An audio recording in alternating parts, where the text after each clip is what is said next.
నమస్తే welcome to four sites TV. Congress ప్రభుత్వం ఆర్టీసీ బస్సులలో మహిళలకు ఉచిత ప్రయాణం కల్పించడంపై రాష్ట్రంలో 7 లక్షల మందికి పైగా ఉన్న ఆటో క్యాబ్ డ్రైవర్లు తీవ్ర ఆందోళన వ్యక్తం చేస్తున్నారు.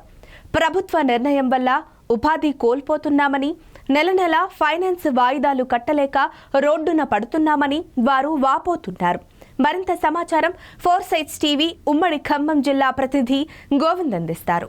కాంగ్రెస్ ప్రభుత్వం వచ్చినాక రాష్ట్ర వ్యాప్తంగా చాలామంది కాంగ్రెస్ నాయకులు సంతోషం వ్యక్తం చేసిన పరిస్థితి కనిపిస్తుంది. ఈ నేపథ్యంలో ముఖ్యంగా చూసుకున్నట్లయితే ప్రధానంగా మహాలక్ష్మి పథకం కింద ఇటు ప్రయాణికులకు మహిళలకు ఉచిత బస్సు ఏర్పాటు చేశారు. ఈ నేపథ్యంలో రాష్ట్ర వ్యాప్తంగా కూడా మహిళలకు సంతోషం వ్యక్తం చేస్తున్న పరిస్థితి కనిపిస్తుంది. ఈ నేపథ్యంలో మాత్రం ఒకవైపు సంతోషం వ్యక్తం చేస్తున్న సరే మహిళలు మాత్రం మరోవైపు మాత్రం ఆటో కార్మికులు మాత్రం రోడ్డును బారని చెప్పి ఆవేదన వ్యక్తం చేస్తున్న పరిస్థితి కనిపిస్తుంది. ప్రధానంగా చూస్తుంటే ఉమ్మడి ఖమ్మం జిల్లాలో దాదాపు అనేక మంది ఆటో నాయకులు కూడా రోజు కూడా తమకు కిరాయిలు రావటం చెప్పి రోడ్డును పడుతున్నామని చెప్పి కూడా వెలువెలిపోతున్న పరిస్థితి కనిపిస్తుంది. ఈ నేపథ్యంలో రాష్ట్ర వ్యాప్తంగా దాదాపు 7 లక్షల పై కూడా ఆటో కార్మికులు రోడ్డున పడిన పరిస్థితి కనిపిస్తుందని కూడా చెప్పవచ్చు. ఈ నేపథ్యంలో అసలు జిల్లా వ్యాప్తంగా కూడా ఎలా ఉందనే విషయం కూడా మనతో పాటు ఆటో డ్రైవర్లను మనం అడిగి తెలుసుకుందాం. చెప్పండి సార్, ఈరోజు రాష్ట్ర వ్యాప్తంగా ఏదైతే రేవంత్ రెడ్డి ఉచిత మహిళా బస్సు ఏర్పడిన నేపథ్యంలో మీ ఆటోలు ఎలాంటి ఇబ్బంది పడుతున్నారు?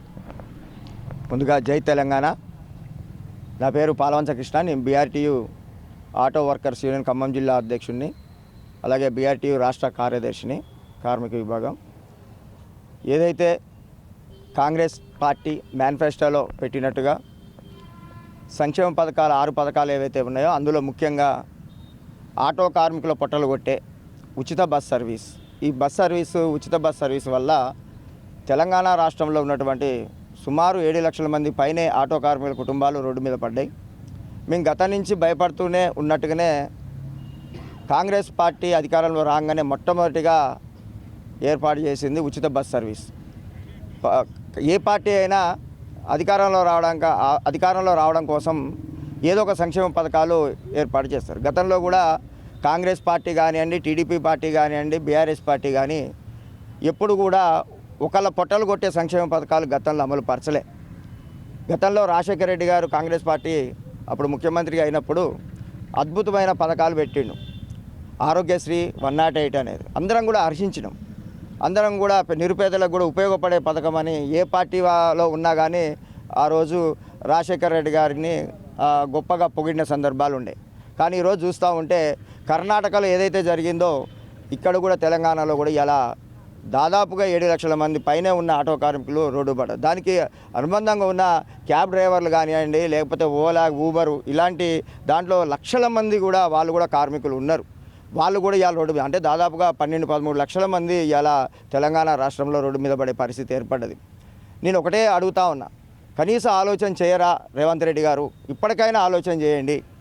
ఉచిత బస్ సర్వీస్ ఎవరికి ఉపయోగపడుతుందో ఒకసారి ఆలోచన చేయండి. ఉచిత బస్ సర్వీస్ అనేది ఉద్యోగస్తులకు రోజువారీ పోవడానికి, ఇప్పటిదాకా బస్ పాస్లు ఎవరైతే తీసుకున్నారో వాళ్ళే రోజువారీ పోవడానికి వాళ్ళకు ఉపయోగపడుతున్నది తప్ప నిజంగా నిరుపేదలకు ఎంతవరకు ఉపయోగపడుతుందో ఆలోచన చేయండి.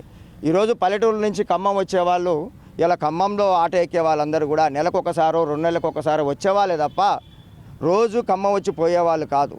ఎవరైనా రోజు ఖమ్మం వచ్చేవాళ్ళంటే వాళ్ళందరూ కూడా ఎంప్లాయీస్, ఏదైనా జాబ్ హోల్డర్స్ తప్ప నిజంగా నిరుపేదలకు ఇది ఉపయోగం కాదు. ఇంకా ఉపయోగంగా ఏదైనా చేయాలనుకుంటే చేయాలి. 2500 మహిళలకు పెడతా అన్నారు. ఇంకొక 500 పెంచి 3000 ఇవ్వండి, సంతోషపడతారు. అందరికీ వర్తించే విధంగా ఉంటుంది. కానీ మా ఇంట్లో కూడా ఆడవాళ్ళు ఉన్నారు, మాకు కూడా వర్తించాలి. ఎంతవరకు వర్తిస్తుంది అనేది మా కుటుంబాలందరికీ తెలుసు.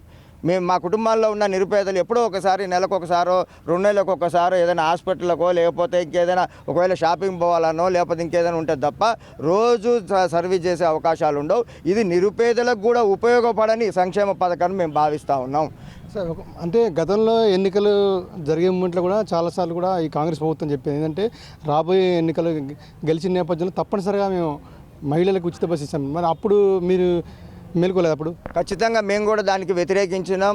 మేము ప్రతి మీటింగ్లో పెట్టి డ్రైవర్లకు కూడా ఎక్స్ప్లెయిన్ చేయడం జరిగింది. దీనివల్ల కర్ణాటకలో ఏదైతే జరగబోతా ఉందో మన తెలంగాణలో కూడా గదే జరగబోతా ఉందని అందరినీ కూడా హెచ్చరించడం జరిగింది. కానీ ఒక గాలి అనేది వచ్చింది. మార్పు అనేది రావాలి అనుకున్నారు కాబట్టి తెలంగాణలో 10 సంవత్సరాలు బీఆర్ఎస్ పార్టీ చేసింది కాబట్టి ఇంకొకసారి ఏదో కాంగ్రెస్ వస్తే చూద్దామన్న ఆలోచనతో ప్రజలు ఉన్నారు కాబట్టి ఆ ప్రజల తీర్పు మేరకే ఇలా కాంగ్రెస్ ప్రభుత్వం వచ్చింది తప్ప వేరే కాదు. కాబట్టి నేను ఒకటే చెప్తా ఉన్నా, 6 పథకాలు అనేది ఏదైతే ఉందో ఒక్కసారి చూస్తూ ఉంటే ఆ కర్ణాటకలో అది ఎంతవరకు అమలు పరుస్తుందో జనాలు చూస్తూనే ఉన్నారు. కానీ ఇక్కడ తెలంగాణలో ఆ గాలి అనేది అట్లా వచ్చింది కాబట్టి సరే అలా కాంగ్రెస్ ప్రభుత్వం వచ్చింది, సంతోషం. ఆ వచ్చిన కాంగ్రెస్ నాయకులందరికీ నేను రిక్వెస్ట్ చేస్తూ ఉన్నా, దయచేసి ఇవాళ మా ఆటో కార్మికుల పొట్టలు దాదాపు 7 లక్షల మంది పైనే ఉన్నామని చెప్తాను. మిగతా ఊబరు, ఓలా వీళ్ళంగోలు పెట్టి మొత్తం 12 లక్షల పైనే ఉన్నారు. మేము రిక్వెస్ట్ చేస్తూ ఉన్నాం ప్రభుత్వానికి, ఏదైతే 12,000 అని అనౌన్స్ చేశారు, దయచేసి అది ఎంత తొందరగా మీరు చేయగలిగితే అంత తొందర చేయండి. ఆల్రెడీ రాష్ట్ర కమిటీ పిలుపు మేరకు మొన్న జేఏసీగా అక్కడ మీటింగ్ పెట్టి నెలకి 15,000 ఆటో కార్మికులకి ఇవ్వాలి. ఎందుకంటే ఇవాళ మేము గతంలో 700, 800 తోలుకునేది ఇవాళ 200, 300 తోలుకునే పరిస్థితి ఏర్పడ్డది. కాబట్టి మీరు ఖచ్చితంగా ఒక నెలకి 15,000 ఆటో కార్మికుల కుటుంబాలకు అందజేయాలని చెప్పి హైదరాబాద్లో మా రాష్ట్ర నాయకులు అక్కడ తీర్మానం చేసి ప్రభుత్వానికి రిప్రజెంటేషన్ ఇవ్వడం జరిగింది. ఒక వారం 10 రోజులు టైం కూడా పెట్టారు వాళ్ళు. ఈలోపు మా సమస్యలు పరిష్కరించకపోతే రాష్ట్ర వ్యాప్తంగా ఉద్యమాలు చేస్తామని జేఏసీగా పిలుపునివ్వడం జరిగింది.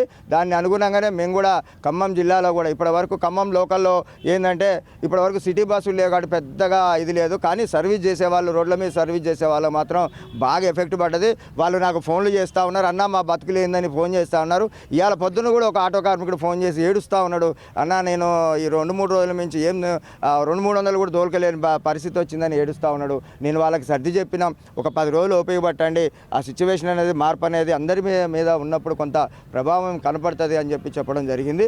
కాబట్టి భవిష్యత్తులో నేను చెప్తా ఉన్నా, కాంగ్రెస్ ప్రభుత్వాన్ని నేను హెచ్చరిస్తా ఉన్నా, ఖచ్చితంగా ఆటో కార్మికుల సమస్యలు పరిష్కరించకపోతే ఉద్యమం అనేది ఉవ్వెత్తున ఖమ్మం జిల్లా ఆటో కార్మికులు అంటే ఏందనేది చూపించాల్సిన పరిస్థితి వస్తుంది. ఇకనైనా ఆటో కార్మికులు మీ ప్రభుత్వం వచ్చింది కాబట్టి ఇకనైనా ఆటో కార్మికులు పొట్టలు కొట్టకుండా ఆటో కార్మికులు ఏ విధంగా చేయాలో ఈ మధ్యకాలంలో 2-3 నిన్న ఒక నాయకుడు ఏం కాదు ఆటో కార్మికులకి మేము ఉన్నామని చెప్తాడు. ఏమున్నామని చెప్పాలనేది క్లారిటీ లేకుండా మేము ఉన్నామని చెప్పడం కాదు. నేను అడుగుతా ఉన్నా, ఆ నాయకుడిని అడుగుతా ఉన్నా, దయచేసి ఏం చేస్తారో చెప్పండి. మేము కూడా మీరు చేస్తే మేము కూడా రోడ్డు మీద రాకుండా ఉంటాం, మాకు ధైర్యం ఉంటుంది. అదేదో చేయాలనుకున్నది ఏదైనా తొందర చేయాలని చెప్పేసి కాంగ్రెస్ నాయకుల్ని నేను కోరుతా ఉన్నా. మీరు చెప్పండి, ప్రధానంగా మీరు రోజు డైలీ తోలుతారు కదా, ఇప్పుడు మహిళలు అయితే ఆల్రెడీ చాలామంది ఎక్కుతారు, కొన్ని చోట్ల ఎక్కలేదంటారు. అసలు మీ ప్రధాన మీ డిమాండ్ ఏంది? ఏ ప్రభుత్వం అయినా పేదల కోసం సంక్షేమ పథకాలు తీసుకొస్తే మాకు కూడా సంక్షేమం అందిందని ఆలోచిస్తూ ఉంటాం. కానీ ఈ రోజున కాంగ్రెస్ పార్టీ తీసుకున్నటువంటి సంక్షేమ పథకం ఏదైతే ఉందో ఇలా 1000 కుటుంబాలు రోడ్డును పడే పరిస్థితి ఉన్నది. ఇవాళ ఎంత దీనమైన పరిస్థితి అంటే గతంలో 500-600 రూపాయలు సంపాదించుకునే మేము ఇవాళ 200-300 రూపాయలు కూడా ఉదయం నుంచి సాయంత్రం దాకా ఇబ్బందులు పడే పరిస్థితులు మేము ఉన్నామంటే ఎంత దయనీయ పరిస్థితిలోనో మాకే అర్థం కాని పరిస్థితి. సంక్షేమ పథకాలు ఎవరికైనా కడుపు నింపేలాగా ఉండాలని, కడుపు కొట్టేలాగా ఉండకూడదు. ఈ విషయంపై ప్రభుత్వం పునఃసమీక్షించి ఒకసారి ఇబ్బందుల్లో ఉన్నటువంటి మా ఆటో కార్మికుల్ని ఆదుకోవాలని మేము తెలియజేస్తా ఉన్నాం. గతంలో అయితే రైతు వ్యవసాయ రంగం కుంటుపడిపోయి రైతు ఆత్మహత్యలు ఏ రకంగా అయితే తయారైనాయో రానున్న రోజుల్లో ఖచ్చితంగా ఆటో డ్రైవర్లు ఆత్మహత్యలు చేసుకునే పరిస్థితులు మొదలయ్యే రోజులు త్వరలో రానున్నాయని మాకు సంకేతాలు అర్థమవుతూ ఉన్నాయి. ఏదేమైనప్పటికీ కూడా ఏ ప్రభుత్వం అయినా ఎప్పుడైనా సరే ఏదైనా సంక్షేమ పథకాలు తీసుకోవాలనుకున్నప్పుడు దానివల్ల వచ్చే నష్టాలు ఏంటో వీటిని సమీక్షించి మెరుగైనటువంటి పరిపాలన అందించాలని కోరుకుంటాం. పేదలు ఎన్ని ఇబ్బందులు పడుతున్నారు, సంక్షేమ పథకాలు తీసుకొచ్చే విషయంలో పేదలకు కావాల్సినటువంటి నిత్యావసర సరుకులు అందించండి, ఉచితంగా విద్యను అందించండి, ఉచితంగా వైద్యాన్ని అందించండి. ఇట్లా మెరుగైన చేయాలనుకుంటే పేదలు చేయాలి చాలా ఉన్నాయి. కానీ ఈ మా పొట్టలు కొట్టి మమ్మల్ని రోడ్డును పాలు చేసి మేము ఆత్మహత్యలు చేసుకునే పరిస్థితి తీసుకొచ్చింది ఈ కాంగ్రెస్ ప్రభుత్వం. అయ్యా మీకు ఒకటే మేము చెప్తా ఉన్నాం, అయ్యా మీకు సభాముఖ్యంగా అయ్యా దయచేసి మా ఆటో కార్మికులను ఆదుకోండి, రోడ్డును పడి మేము ఆత్మహత్యలు చేసుకునే పరిస్థితి తీసుకురామాకండి అని చెప్పేసి మీకు తెలియపరుచుకుంటాం. పొద్దున్నే వచ్చి ఆటో తోలుకుంటున్నా కూడా పొద్దాకు కూడా మేము 200-300 కూడా తోలుకునే పరిస్థితి లేదు. అంతకుముందు వస్తే ఒక 500-600 తోలుకొని ఇంటికి పోయేటోళ్ళం. ఇప్పుడు వచ్చినాం కానీ పొద్దున్న వచ్చి సాయంత్రం తోలినా కూడా గ్యాస్ మందం కూడా రావటం లేదు. గ్యాస్ బండ్లు కొనుక్కున్నాం, ఫైనాన్స్ కానీ పెట్టుకొని చాలా ఇబ్బంది పడుతున్నాం. ఈరోజు ఆర్టీసీ బస్ ఫ్రీగా పెట్టడం వల్ల ఎన్ని కుటుంబాలు రోడ్లో పడి ఎంతమంది ఏడుతున్నారు. కొంతమంది అవపడి ఏడుతున్నారు, కొంతమంది అవపడకుండా ఏడుతున్నారు. ఇన్ని కుటుంబాలు ఉసురు కొట్టుకొని ఈ కాంగ్రెస్ ప్రభుత్వం ఆటో డ్రైవర్ల మీద ప్రతాపం చూపించి ఏం సాధిస్తుందో తెలియదు. కానీ అదే అదునుగా కొంతమంది ఆ రాజకీయ నాయకులు కూడా ఆటో డ్రైవర్లని అడ్డాల మీద పోయి వేధించడం కూడా జరుగుతుంది. దయచేసి దీనివల్ల ఎవరికి లాభం చేకూరకపోగా చాలామంది ఇబ్బంది పడుతున్నారు. దీన్ని అర్థం చేసుకొని కాంగ్రెస్ ప్రభుత్వం ఆటో డ్రైవర్లకు మేలు చేసే విధంగా ఆటో డ్రైవర్ల బతుకు తెరువు మళ్ళీ యథావిధిగా కొనసాగించే విధంగా చేయాలని చెప్పి మా ఆటో డ్రైవర్ల తరఫున నేను విన్నవించుకుంటున్నాను. ఈ పథకం వల్ల మాకు మాత్రం చాలా నష్టం జరుగుతుంది. నేను రోజు పొద్దున్నే వచ్చి దాదాపుగా సాయంత్రం వరకు ఒక 700-800 తోలేవాడిని. ఇవాళ ఈ వారం 10 రోజుల నుంచి ఈ బస్సు ఎప్పుడు స్టార్ట్ చేశారో అప్పటి నుంచి 200-300 కూడా తోలలేకపోతున్నాం. మా పరిస్థితి మేమే చెప్పుకోలేకపోతున్నాం.